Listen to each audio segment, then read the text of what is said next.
You're sitting on the couch. Your dog is across the room, watching you. And then, in one smooth move, they grab the remote off the table and bolt. You stand up. They speed up. You call their name. They run faster, tail wagging the entire time. Teeny, and for a moment, you're convinced you have the most disobedient dog on the planet. Most people look at this and see a behavioral problem, stubbornness, lack of discipline. Some even think the dog is doing it out of spite, getting back at you for leaving them home alone. But here's the thing. None of those explanations hold up. Behavioral science tells a completely different story. And it doesn't start with obedience or training. It starts somewhere most people never think to look, their nose. In 2015, neuroscientist Gregory Burns did something no one had done before. He trained dogs to lie still inside an fMRI scanner, fully awake, completely unrestrained. Then he exposed them to different scents, familiar dogs, strangers, food, and their owner. When the dogs smelled their owner's scent, a specific region lit up, the caudate nucleus. That's the brain's reward center, the same structure that activates in humans when we see someone we love. And here's what made headlines. The owner's scent triggered a stronger response than the smell of food. Your worn shirt, your old shoe. To your dog's brain, those aren't just objects sitting on the floor. They're reward signals, saturated with the most valuable scent in their world. So when your dog grabs your slipper and runs, they're not thinking about the slipper. They're responding to what's on it. Your dog will ignore a brand new toy and go straight for your old sneaker. It's not random. It's not defiance. Dotty old items carry more of your scent. Higher scent density equals a stronger reward signal. To your dog, your worn-out shoe is more valuable than anything you could buy them. But the scent is only part of the picture.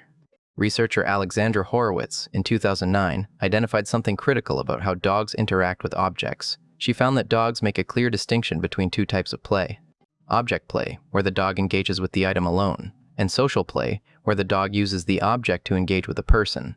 When your dog steals your sock and parades it in front of you, that's not object play, that's social play. And this is where it gets even deeper.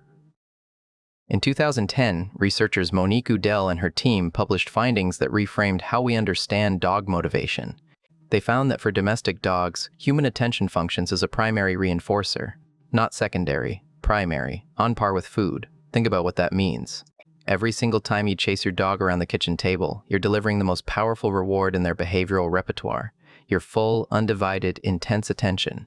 You think you're correcting them, but from their perspective, you just made their day. Here's the paradox. You yell, you chase, you take the object back, and your dog looks at you with what seems like pure joy.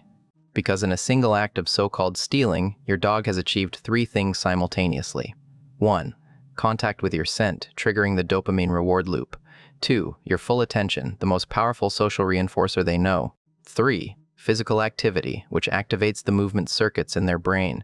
You're not punishing them, you're accidentally designing the perfect game, and they'll do it again tomorrow, because it works. But here's where the neuroscience goes even further. Jock Panksepp, the neuroscientist who literally wrote the book on animal emotions, identified 7 core emotional systems in the mammalian brain. 2 of the oldest are seeking and play. Seeking is the drive to explore, to pursue, to want. It's the engine behind curiosity. Play is the drive for rough-and-tumble interaction, the neural system behind joy in physical contact. Both are ancient, both run on dopamine. And when your dog grabs your shoe and takes off running, both circuits fire simultaneously. That's not misbehavior, that's a double dopamine surge, 2 of the oldest reward systems in the brain lighting up at once. And here's the part that changes how you see this behavior entirely. Panksepp's research demonstrated that play isn't something animals learn, it's hardwired, an innate neurological need. When you deprive young mammals of play, their stress hormones rise, cortisol increases, behavioral problems multiply, so when a dog starts grabbing things they shouldn't, socks, shoes, remote controls, it may not be a discipline problem at all. Research suggests it could be a signal that their play circuit isn't getting enough stimulation. They're not being bad, they may be telling you they need more. But there's another assumption most people carry. You've probably heard it before. Scene: don't let your dog win at tug-of-war. Don't let them possess objects, it'll make them dominant. Nicola Rooney and John Bradshaw tested this directly in 2002 and again in 2003. They studied dogs playing tug-of-war and object possession games with their owners. What they found overturned decades of training advice. Daozu Nation led. Letting dogs win at tug did not increase dominant behavior. It didn't make them harder to control. In fact, it did the opposite. Dogs who won at tug showed more cooperative behavior afterward, more willingness to engage, more responsiveness to their owner. The whole dominance narrative around object possession, it's wrong. Now, some people will say, but my dog knows they're not supposed to take things. They only do it when I'm not looking. And that's actually true, but not for the reason you think. In 2012, Julianne Kaminsky and her team ran an experiment. They gave dogs the opportunity to steal food in a lit room and in a dark room. The result was striking. Dogs stole significantly more food in the dark, not because they felt guilty in the light, but because they were tracking the human's visual perspective. This is what scientists call an audience effect. Your dog doesn't understand right and wrong, but they do understand when you can and can't see them. That's not morality, that's social cognition, and it's far more sophisticated than simple obedience.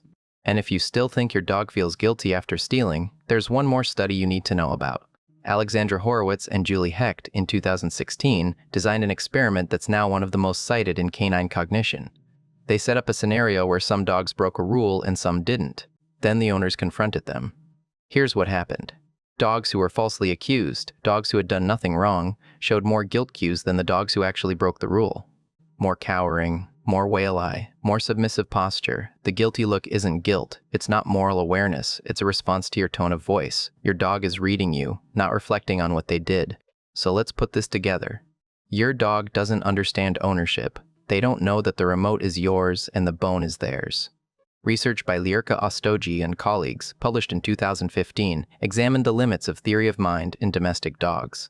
They found that while dogs excel at reading human behavior, gaze, attention, emotional cues, they show limited ability to understand abstract concepts like possession. Your dog doesn't understand whose thing it is, but they absolutely understand whose scent is on it.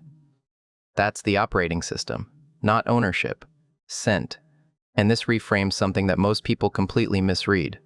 When your dog takes something and brings it to you, dropping it at your feet, nudging it toward your hand, that's not surrender, and it's not a trophy display. Joseph Topol and his team at the Hungarian Academy of Sciences studied attachment behavior in dogs across multiple studies, in 1998 and again in 2005.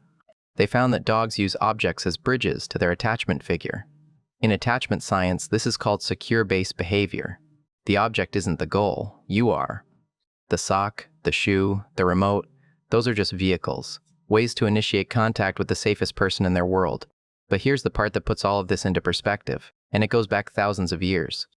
Victoria Waber and her team in 2009 compared how dogs and wolves interact with objects in the presence of humans. Tram wolves hoard. They take food, they take objects, and they guard them. Dogs do something different. Dogs bring things back. Dogs not always, not perfectly, but significantly more than wolves. This isn't trained behavior. It's a trait that was selected for during domestication. Over 15,000 years, humans didn't just choose dogs who were calm or friendly. They chose dogs who brought things to people. And that idea connects to one of the most important theories in canine science. Brian Hare and Michael Tomasello proposed what's now called the cooperative domestication hypothesis. The idea is simple but powerful. Dogs weren't domesticated because they were obedient. They were domesticated because they could communicate. The dogs that survived alongside humans weren't the strongest or the fastest. They were the ones who could read human gestures, follow human attention, and, critically, initiate social interaction using objects. Grabbing something and bringing it to a person. That's not theft. In evolutionary terms, that may be one of the oldest forms of cross-species communication on Earth. Now, one thing worth paying attention to. Daniel Mills and his team at the University of Lincoln published research in 2014 on what they call understimulation in companion dogs. Dogs who don't get enough mental and physical enrichment start developing behavioral patterns, and one of the most common is grabbing household objects. It's not spite. It's not boredom in the way we casually use that word. Promeny. Research suggests it may be a genuine neurological need going unmet, and there's a companion finding that makes this even more poignant. Chiara Palestrini's team in 2010 studied dogs left home alone with video monitoring. Dogs left alone spent significantly more time with objects that carried their owner's scent. Not toys, not food puzzles. Your worn clothes, your pillow. When you're gone, your scent is the closest thing they have to you. So what does this mean for you? Pay attention to the pattern, because not all stealing looks the same, and each version is telling you something different. If your dog grabs something and runs, darting around furniture, looking back to see if you're following, that's a play invitation. They want interaction. If your dog takes something and settles down to chew it quietly, especially when you're in another room, that's self-soothing. They're wrapping themselves in your scent. And if your dog grabs things specifically when you're putting on your shoes or picking up your keys, that's a different signal entirely. That pattern may be consistent with separation distress. Each version is a message, and once you learn to read them, you stop seeing a problem and start seeing a conversation. And there's one more layer to this, because the way your dog steals isn't random either. Einiko Kubini and her colleagues in 2009 studied breed differences in object-oriented behavior. What they found was striking. Retrievers carry objects in their mouths, gently, instinctively, because that's what they were bred to do. Terriers snatch and shake, a pattern linked to centuries of prey drive selection. Herding dogs collect objects and move them to a central location, the same impulse that drives them to gather sheep. Genetics shapes how your dog steals. But the why, the scent, the attention, the play, the attachment, that's universal. So what do you do with all of this? First, stop chasing. Every chase reinforces the behavior with exactly the reward they're seeking. Instead, offer a trade, a treat for the object. A calm drop it paired with something they value. Second, increase enrichment. 20 to 30 minutes of mental stimulation per day, scent games, puzzle feeders, training sessions. Give that play circuit what it needs before it finds its own outlet. And third, the most important thing, understand that your dog is not being bad. They're communicating. Through stolen socks, through grabbed remotes, through shoes paraded across the living room. They're saying something, and now you know what it is, so the next time your dog grabs the remote off the coffee table, the next time they bolt across the room with your slipper dangling from their mouth, tail wagging, eyes bright, looking back to make sure you're watching, remember what you know now. That's not a bad dog. That's not disobedience. That's a brain shaped by 15,000 years of living alongside humans. A brain that finds your scent more rewarding than food. Jom Tom. A brain that counts your attention as the highest currency it knows.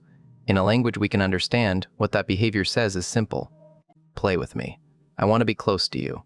If your dog has a favorite thing they steal, a sock, a shoe, a remote, something you'd never expect, tell us in the comments. We'd love to hear about it. And next week, we're exploring something just as surprising. Why your dog grabs a toy and brings it to the door the moment you come home. It's not what you think.